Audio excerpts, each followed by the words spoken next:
Bem-vindos a mais um episódio do Fut Talks, um espaço do pensar estratégico no futebol. Todas as terças-feiras, nos canais da Universidade do Futebol, nós trazemos uma personalidade de dentro do mundo do futebol e personalidades do mundo da gestão, personalidades que fazem história nas suas áreas de escolha. E hoje, com uma honra incrível e felicidade, nós convidamos Mônica Hauck para estar conosco. Ela é graduada e pós-graduada pela UFMG e pela Fundação Getúlio Vargas. Ela também tem, em Stanford, ela é formada em inovação e empreendedorismo, fundadora da Solids, e por isso Mônica foi convidada, porque toda essa trajetória, a Solids é uma empresa de tecnologia para gestão de pessoas. E nesse momento, mais do que oficialmente, a Universidade do Futebol inaugura a sua área de gente, uma área que nós vamos falar ainda muito sobre elas, mas é uma área que se ocupa de maneira especial a mapear os perfis dos profissionais, de quem quer entrar no futebol, de atletas.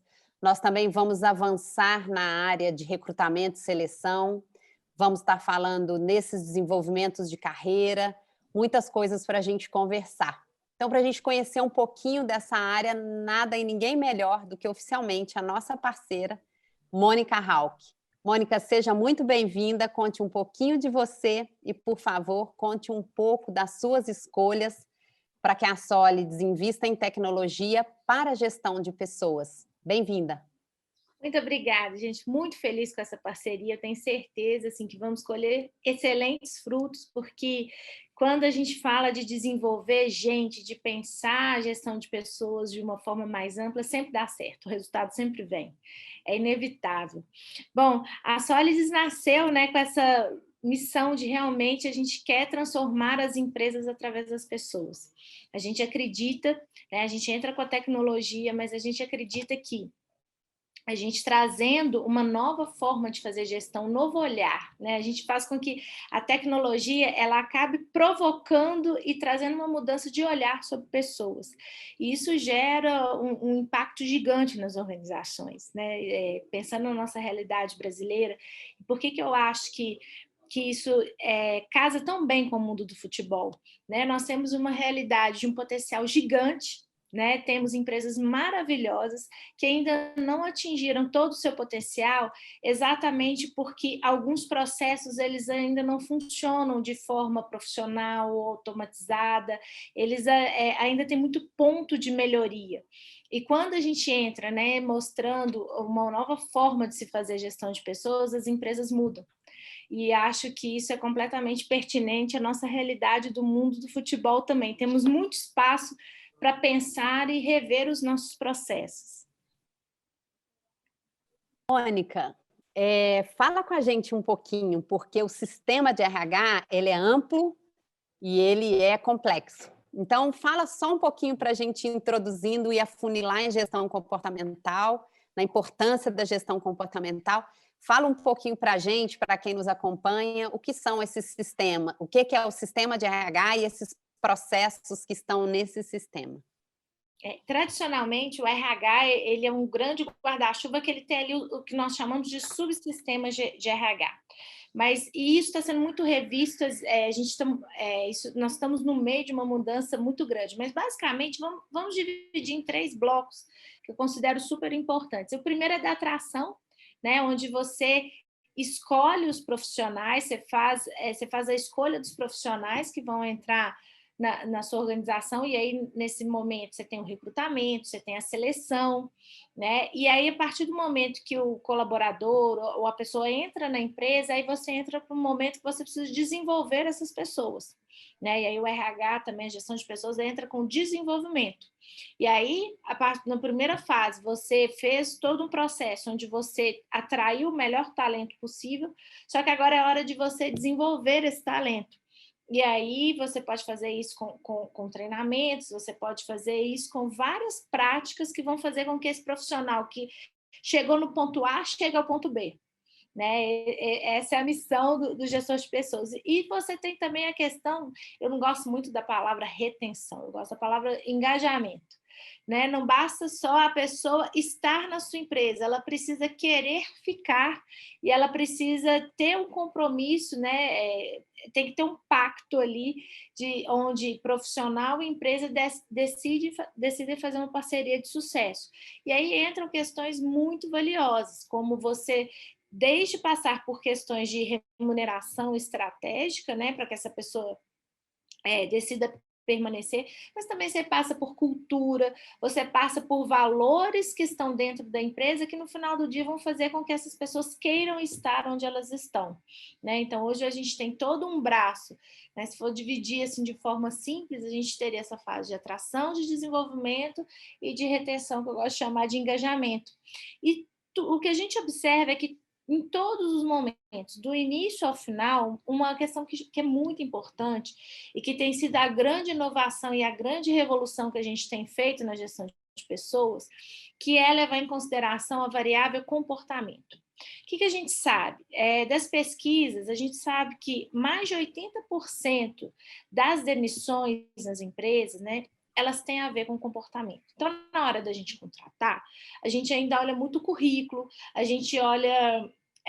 tem muita indicação, né? A gente leva N fatores em consideração na hora de contratar, menos aquele fator que vai ser crucial para o sucesso ou não da pessoa, que é o comportamento. Então, o que a gente faz é exatamente um trabalho, e aí é importante essa grande inovação na gestão de pessoas, que é a gestão comportamental. Ela começa a pegar, ela tem um olhar diferente sobre o ser humano que está entrando na empresa, do momento da atração até o último dia dessa pessoa na empresa. E aí a gente começa a trabalhar, a fazer uma gestão levando em consideração o comportamento dessa pessoa.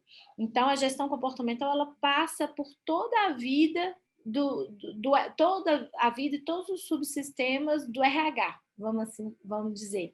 E outra coisa que tem chegado com muita inovação e que tem feito muita diferença e que nasceu do próprio esporte, tem a ver com o fato de você fazer gestão de pessoas focada em dados, que é o People Analytics, que é outra área também que ela passa por todos os subsistemas, mas que ela tem feito uma diferença gigante, porque você, através de dados, você toma melhores decisões sobre pessoas.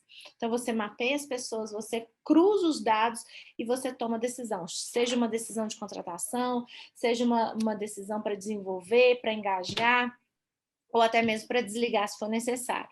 Então, o que a gente traz, né, e a grande inovação, e a gente traz isso com tecnologia, mas também com parceiros que vão implantando essa cultura, é exatamente uma gestão de pessoas completa, mas que ela trabalha a questão da gestão comportamental e de People Analytics, tudo junto e integrado para trazer o melhor resultado possível.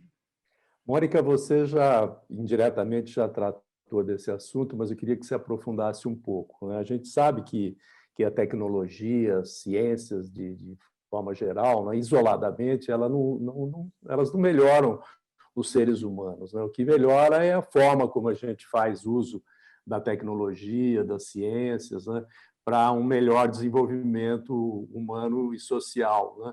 Como é que você, como líder de uma empresa de tecnologia que trabalha com pessoas, trata esse assunto? Olha, esse é um ótimo ponto. Primeiro, porque a gente encontra algumas pessoas que elas têm, às vezes, algumas têm medo e outras resistência, e ainda tem um grupo que também tem uma esperança exagerada em relação à tecnologia, entendendo que a tecnologia é um fim. E, na verdade, a tecnologia é um meio. Ela é um meio para que os seres humanos possam trabalhar melhor, é um meio para que a gente possa ganhar eficiência, é um meio para que a gente possa ganhar mais qualidade de vida, e aí até ampliando um pouco o conceito que as pessoas têm, ganhar também humanidade e tornar as organizações mais humanas. O que eu tenho experimentado na minha vida e que eu considero uma verdadeira bênção, um privilégio, é exatamente cada dia que eu me aprofundo na experiência de desenvolver tecnologia e desenvolver tecnologia focada nas pessoas, eu consigo, dia após dia, trazer uma gestão de pessoas muito mais humana. Eu consigo possibilitar muito mais consciência sobre as pessoas que estão nas organizações, eu consigo entregar mais agilidade para os gestores, para que eles tenham tempo para a parte estratégica. Agora, eu não tenho o poder de fazer com que o ser humano tome as decisões certas e erradas. Eu consigo dar instrumento para que eles tomem. Então, eu acho que o ser humano ele nunca pode abdicar da sua responsabilidade e do seu protagonismo em relação aos processos, sejam os processos numa empresa, sejam os processos, a dinâmica social. Nós temos o protagonismo, nós temos a responsabilidade e a gente precisa lembrar disso todos os dias. Né? Não é a tecnologia que vai melhorar ou piorar, né? É como o homem vai fazer o uso dessa tecnologia. Isso para mim é fundamental. Obrigado. Mônica, entrando um pouquinho aqui na tecnologia, então, né? Nós estamos aí nessa parceria, assinando e contratando juntas aí, tanto a parte do profiler, né, como você já explicou aí, ainda sem dar o nome, que ele permeia a organização toda, ele vai permear os nossos clientes aí na Universidade do Futebol, como ele é uma ferramenta que eu, por exemplo, você sabe minha experiência, eu me surpreendi com o meu mapeamento. De verdade, eu brinquei com meus sócios aqui, eu falei, nossa, a Sólidos conversou com a minha família e com vocês, né? Antes de dar o Tem gente que resultado. fala que é bruxaria. Então, assim, eu fiquei muito impressionada, eu sei que tem muito estudo, muita tecnologia, eu vi alguma coisa, o DISC mesmo, da década de 20 ali, né? Um estudo muito aprofundado de RH, e eu gosto muito desse seu lugar de fala, e nós aqui também acreditamos profundamente. É a tecnologia que vai auxiliar uma autoconscientização ou uma conscientização das organizações para eu montar meu desenvolvimento, para ajudar na minha gestão da minha carreira, né? Fala um pouquinho do Profiler, fala um pouquinho desse histórico, como a gente chega aqui e agora podendo oferecer fortemente aí a indústria inteira do futebol. O Profiler, né, que é a nossa ferramenta de mapeamento comportamental, ela é impressionante, assim, para quem ainda não conhece, a gente envia um passaporte para você e mais ou menos você preenche um questionário não manipulável em 5 minutos, então em 5 minutos você preenche o questionário, e eu tenho mais de 50 informações sobre o seu comportamento. Como você reage à pressão, qual é o seu estilo de liderança, se você é mais introvertido ou extrovertido, enfim. São 50 informações que ajudam o outro, ajudam a empresa a te conhecer melhor. Mas não para só aí. A grande beleza, né? E aí nas empresas que a gente vem atuando, a gente consegue gerar muito ganho de resultado, porque as pessoas conseguem colocar as pessoas certas no lugar certo, a gente reduz a rotatividade, mas o mais, assim, o que me brilha os olhos, a minha grande paixão, é o autoconhecimento e a maturidade que isso gera nas pessoas que têm contato. Né? Quando o profissional ele vai lá e se vê no relatório, ele consegue ter uma reflexão muito profunda de quem ele é, qual que é o impacto dele no meio que ele está inserido, e isso muda o comportamento das pessoas. Isso cria uma nova dinâmica, não só de trabalho, mas para a própria vida. Né? E é muito legal, porque às vezes uma empresa contrata e aí o colaborador tem acesso e fica feliz, aí passa um tempo, chega assim um depoimento, muito obrigado, você salvou meu casamento, sério, eu já salvei casamentos e nem sabia disso, você mudou minha relação com meu filho, né? E por que um instrumento que no determinado momento ele tem ali uma função que é corporativa, gera um impacto tão profundo nas pessoas, a ponto disso extrapolar e entrar na nossa vida pessoal? Porque o se conhecer é uma coisa muito poderosa. E antes da gente querer fazer gestão, antes da gente querer construir uma carreira, antes de qualquer coisa, a gente precisa se conhecer. né? Primeiro nós precisamos nos conhecer para só depois se aventurar a tentar conhecer o outro. Então não tem como você ter uma leitura eficiente do mundo, seja do mundo do futebol, seja do mundo de uma empresa, sem você fazer uma leitura de quem você é, quais são as suas forças, onde você pode chegar, o que você precisa trabalhar de ponto de melhoria. Então, a gestão comportamental, onde ela entra, ela gera um impacto muito grande, porque ela tem essa capacidade não só de melhorar as relações das empresas, de melhorar os resultados, porque quando a gente coloca a pessoa certa no lugar certo, ela vai performar melhor, mas ela gera um autoconhecimento no time que muda as relações, né? Isso impacta no clima, isso impacta na comunicação, né? Quantas vezes a gente tem problemas e desafios de liderança, né?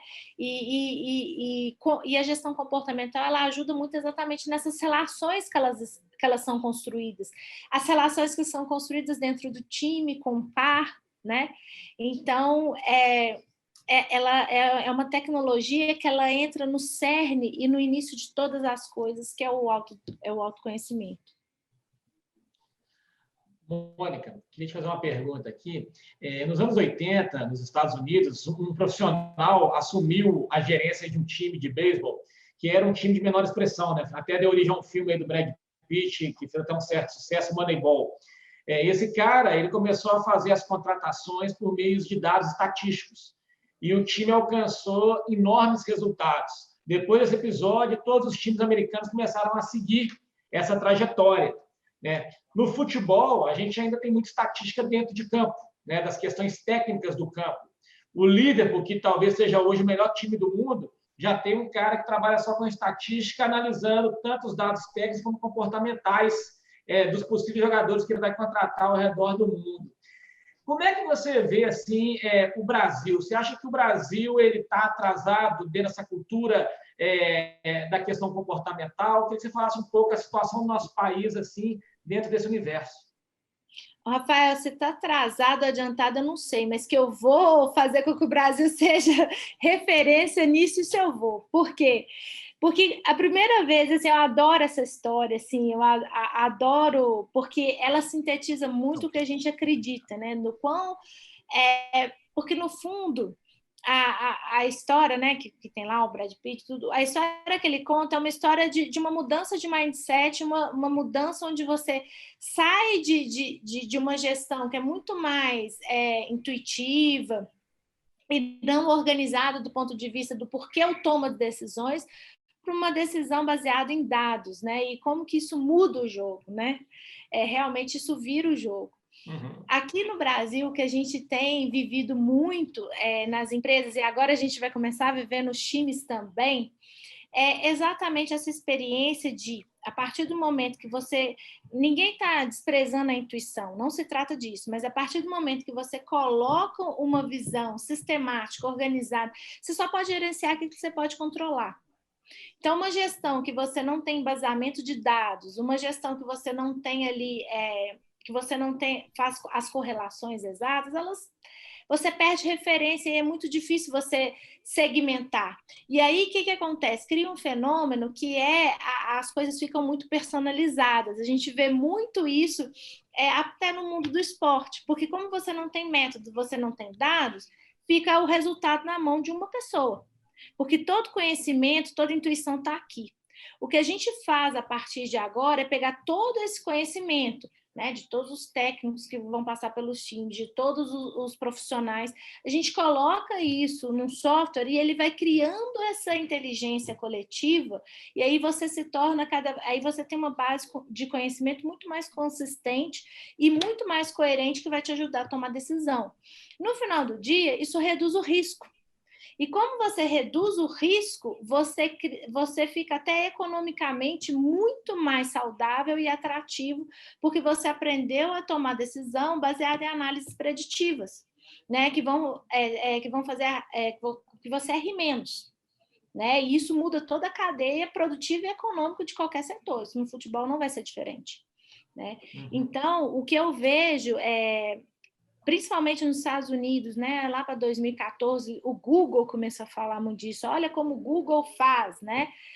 e principalmente lá para 2015 teve muito isso, e o que a gente tem visto é uma democratização desse conhecimento. Então, você tinha um conhecimento que era restrito a poucos grupos, e agora isso vai descer, né? O que a gente fez, a Solids, ela trouxe gestão comportamental trouxe People Analytics em 2016. Só que a gente trouxe para o pequeno e para o médio também. A gente veio democratizando aquele conhecimento que antes só um grande banco podia fazer, gastando milhões. A gente desceu e falou, não, qualquer empresa vai fazer isso. Aí o raciocínio é o seguinte, se a gente entra e democratiza uma ferramenta dessa, daqui a pouco, assim, as empresas, elas não vão ter nem a opção de não fazer, né? Então, quando você tem esse estímulo, você vai trazendo. E no que depender de mim, a gente vai democratizar isso ao máximo e acelerar. E vocês vão ver, gente, o que nós vamos fazer no futebol. Porque o impacto disso, e aí a gente já tem case no esporte, é muito grande, né? E eu acho que a gente tem tudo para ser referência nisso. Eu sou muito otimista em relação a como o brasileiro está aceitando e incorporando essa nova forma de fazer gestão. Eu vou pegar esse gancho para continuar também falando um pouco sobre nossa parceria, Mônica, porque essa palavra que você usa, né, a democratização da gestão comportamental, e a Universidade do Futebol, Medina fala bastante, faz parte dos pilares da fundação, que é a democratização do conhecimento, do acesso. Então, termos feito essa parceria com a Solids, transversal na indústria do futebol, é uma forma também da Universidade do Futebol entender o nosso papel de dar acesso, né? Porque, falando um pouquinho aqui, traduzindo aqui um pouco, você pode nos ajudar, quando você fala, né, a gente traz a possibilidade dos clubes virem para dentro, os próprios clubes experimentarem, virem para dentro da Universidade do Futebol com a tecnologia da Solids, e fazer isso que você acabou de falar, que é do matching, né? Então, a gente desenhou um projeto aí a 4 mãos com vocês, de maneira que o clube venha a 6 mãos, né? Porque o clube tem que estar. A gente olha a organização, entenda quais são as pessoas que precisam fazer parte desse primeiro movimento, entramos no sistema, fazemos um matching, e uma coisa interessante que eu queria que você comentasse é assim, não é só quem está no meu time, mas a partir desse perfil comportamental é quem falta, ou então quem está, se nós estamos muito iguais, né? Porque às vezes por afinidade, como você falou, a gente acaba atraindo quem a gente está confortável, e às vezes isso é o lado negativo. Comenta um pouquinho sobre isso. Isso é uma coisa assim, todo ser humano, ele tem viés. Nós somos guiados por vieses que são inconscientes. E a gente tem uma tendência, alguns mais, outros menos, da gente querer que os iguais se aproximem, né? Alguns gestores chegam a ser mesmo narcisistas, assim. Você entra na empresa e quando você vê, você tem um monte de mini líder, assim, exatamente igual. E aí, o que a gente tem que entender é que a gente precisa ter quando a gente contrata pessoas que são muito iguais, a gente ganha em algum ponto, né? Porque aí todas as forças dessas pessoas, elas são potencializadas, mas você vai criando algumas deficiências ao longo do caminho, né? Então, e essas deficiências, elas podem comprometer o resultado. Então, o que a gente faz, a gente tem essa capacidade de dar esse diagnóstico, de mostrar, olha, no que nós estamos bem, né? Quais são as forças e o que falta. E a partir do momento do que falta, a gente já tem condição de criar uma composição, né, de atração e de seleção de pessoas dentro dessa estratégia que a gente já desenhou antes, que é o que falta, né? Então, isso é muito importante. E isso é maravilhoso porque a gente também carrega com a gente, assim, isso é uma estratégia que vai variar de time para time, de grupo para grupo, não tem uma receita de bolo, né? Em alguns momentos, você vai ter ali uma grande organização que vai ter um determinado setor ali, onde a estratégia vai ser contratar pessoas bem parecidas, porque naquele momento faz sentido. No grupo do lado, a estratégia tem que ser completamente diferente, mas você tem a condição de criar uma estratégia sobre pessoas, né? E aí você tem automatizado, você cria referências, e aí você consegue ter aprendizados, e esse aprendizado, e aí é o legal da tecnologia, a própria máquina vai aprendendo. Então, a partir do momento que você vai fazendo vai executando essa estratégia de gestão de pessoas, hoje a tecnologia tem condição de mostrar o que você está fazendo bem, o que pode ser aprimorado, e você vai aprimorando cada vez mais. Então, você vai criando uma gestão de conhecimento e você vai fortalecendo cada vez mais os seus processos. Mônica, a avaliação de atletas aí no Brasil, né, nesse praticamente início da terceira década do século XXI, ainda é feita de uma forma que secundariza, para não dizer despreza, né, a dimensão comportamental, né, que é tão fundamental para o sucesso profissional, né? Muitas vezes essa avaliação mais profissional e comportamental é feita depois que o atleta já está contratado, né? Isso é muito comum, né? A intervenção de algum especialista, do próprio setor, né, responsável por isso no clube, que são poucos que têm ainda, como nós já comentamos, né? Como é que você vê esse gap? É uma coisa que parece tão gritante, né, a necessidade de você lidar com essa questão ao avaliar o atleta, mas, de uma forma geral, assim, nos clubes, e aí, independentemente, até está impregnado na cultura ainda, né? É a avaliação técnica, física, se ele é veloz, se ele tecnicamente tem essas ou aquelas características, né? E esse aspecto comportamental é visto de uma forma ainda muito superficial pela maioria dos contratantes, vamos dizer assim, né? Como é que você vê esse gap que ainda existe no futebol, né? E depois nós vamos conversar também sobre isso, sobre as nossas estratégias em comum, né? Mas, por enquanto, eu queria que você comentasse um pouco sobre esse gap aí, essa coisa até quase inexplicável, né, que existe. É engraçado que quando eu vejo, né, e aí como torcedora, como fã, quando eu às vezes vejo as notícias, né, sobre comportamento de jogador, o jogador fez isso, faltou no treino, lesionou, eu olho, eu fico pensando assim, e se esse jogador tivesse tido acompanhamento comportamental ainda na base?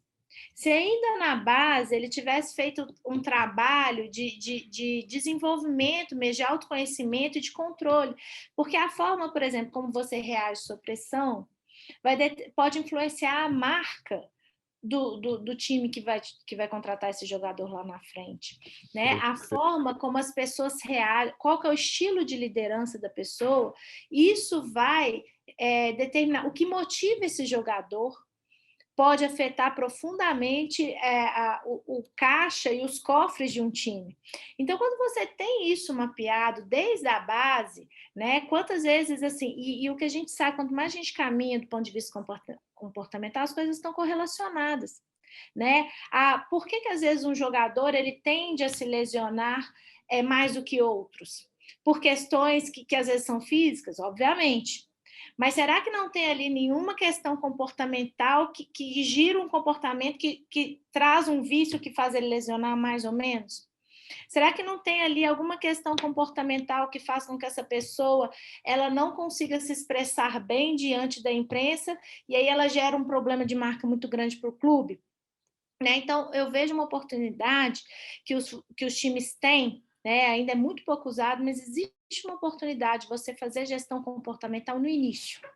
Quando esse jogador ele ainda é um menino, ele é um jovem que ele está entrando e os clubes recebem. Essa gestão que vai desde o início, ela pode mudar muito o futuro desse jogador quando ele for profissional. E isso é uma relação muito boa para essa marca, né? Você está ali construindo um profissional que ele vai criar uma relação diferente com a própria limitação, ele vai criar uma relação diferente com o outro, ele vai desenvolver algumas habilidades que afetam os clubes, habilidade de comunicação, habilidade de relacionamento interpessoal, habilidades que vão influenciar a disciplina dele dentro do campo. Então, o campo comportamental ele é muito pouco explorado, mas ele assim, é uma oportunidade gigante para os clubes. Né? Óbvio que você pode, tem que ser feito durante, né, toda a trajetória do jogador, então depois que ele já é um jogador, tem que continuar, mas se você faz isso desde a base, é maravilhoso, assim, é uma questão maravilhosa. Então, acho que fica aí o convite à reflexão para os clubes, né? Porque é um investimento que ele não é tão grande perto do ganho que os clubes podem ter com esse profissional diferente que vai ser formado.